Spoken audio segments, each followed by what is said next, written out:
जय गुरुदेव दोस्तों, कैसे हैं आप सब। आई होप आप सब अच्छे होंगे। आज आपको कथा सुनाऊंगी गुरु रविदास जी और रानी झालीबाई के बारे में।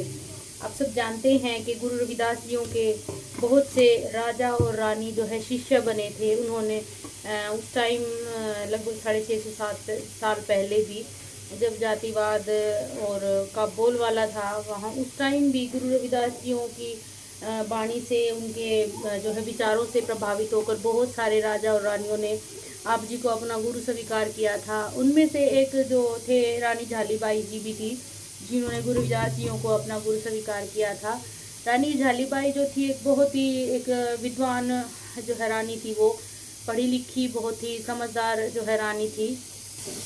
तो रानी झालीबाई ने हर जगह घूमकर देखा, लेकिन उनको जो है कहीं भी कोई ऐसा अपना आध्यात्मिक गुरु जो उनको बनाना था, उसके लिए उन्होंने जगह जगह जा कर के देखा। हर जगह उन्होंने संत महात्माओं की शरण ली, लेकिन कहीं भी उनको अपना जो है आध्यात्मिकता की, उनकी जो अंदर की जो भूख थी परमात्मा को प्राप्त करने की, वो कहीं भी शांत नहीं हुई।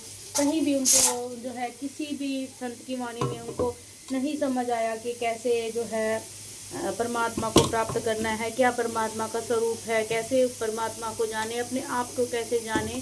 और रानी झालीबाई जो थी वो बहुत ही एक प्रखर जो है ज्ञाता थी, बहुत विद्वान स्त्री थी, जिन्होंने गुरु रविदास जियों को अपना गुरु धारण किया था।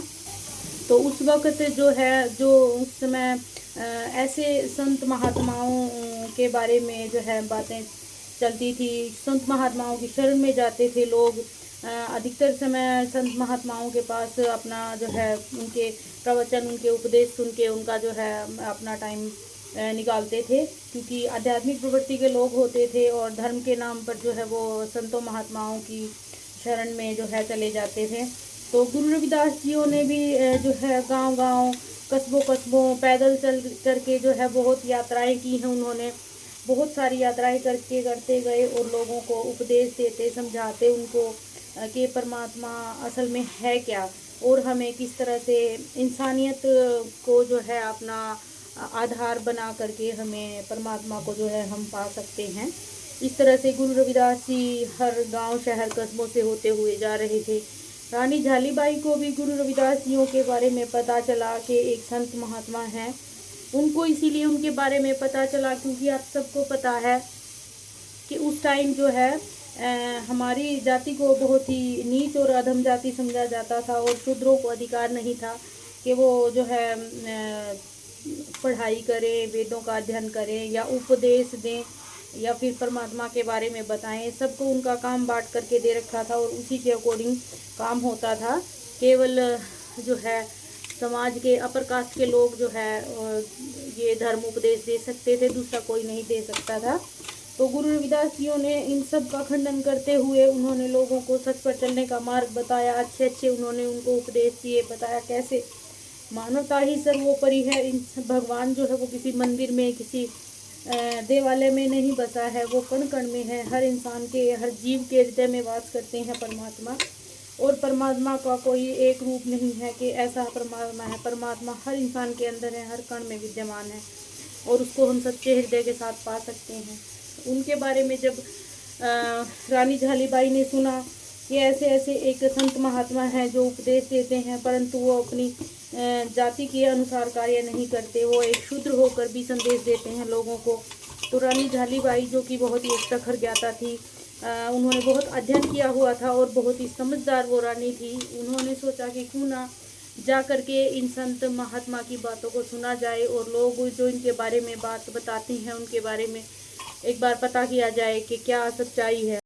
तो जो रानी झालीबाई थी वो चल पड़ी गुरु रविदास जियों की परीक्षा लेने के लिए। उन्होंने सोचा कि क्यों ना मैं पहले झोंपड़ी की ओट में खड़े होकर के इन महात्मा के विचार सुनती हूँ, इन संत के विचार सुनती हूँ कि क्या वाकई में ये जो है इनके विचारों में दम है। तो उन्होंने बहुत देर तक झोपड़ी के पीछे खड़े रहकर गुरु रविदास जियों की बातों को सुना और जो उपदेश दे रहे थे लोगों को उनको सुना। फिर वो सामने आई और उन्होंने गुरु रविदास जियों के साथ बहुत ही विचार विमर्श किया, और उसके बाद में उन्होंने गुरु रविदास जियों को अपना गुरु धारण कर लिया। उनकी बातों से, उनके वचनों से, उनके उपदेश से प्रभावित होकर के रानी झालीबाई जैसी जो बहुत ही प्रखर एक ज्ञाता, बहुत ही अध्ययन जिन्होंने किया हुआ था, बहुत समझदार एक रानी थी, उन्होंने गुरु रविदास जियों को अपना गुरु धारण कर लिया। और गुरु धारण करने के बाद में रानी झालीबाई ने एक भोज का आयोजन किया। उनके यहाँ पर जो है पुत्र रत्न की प्राप्ति हुई थी, इसीलिए रानी झालीबाई ने एक भोज का, बहुत बड़े भोज का आयोजन किया। आपको पता है जब एक राजा भोज का आयोजन करता है तो वो बहुत ही बड़े स्तर पर होता है। तो राजा और रानी ने मिल करके एक बहुत बड़े भोज का जो है आयोजन किया और उन्होंने वहाँ शहर के सभी, काशी के जो है पंडितों को, पुरोहितों को, आमजन को, सबको भोज पर बुलाया। और उन्होंने अपने गुरु को, रानी झालीबाई ने जिनको अपना गुरु माना था, उनको भी भोज के ऊपर बुलाया और उनसे निवेदन किया गुरु रविदास जियों से कि आप आए और हमारे यहाँ पर भोजन ग्रहण करें।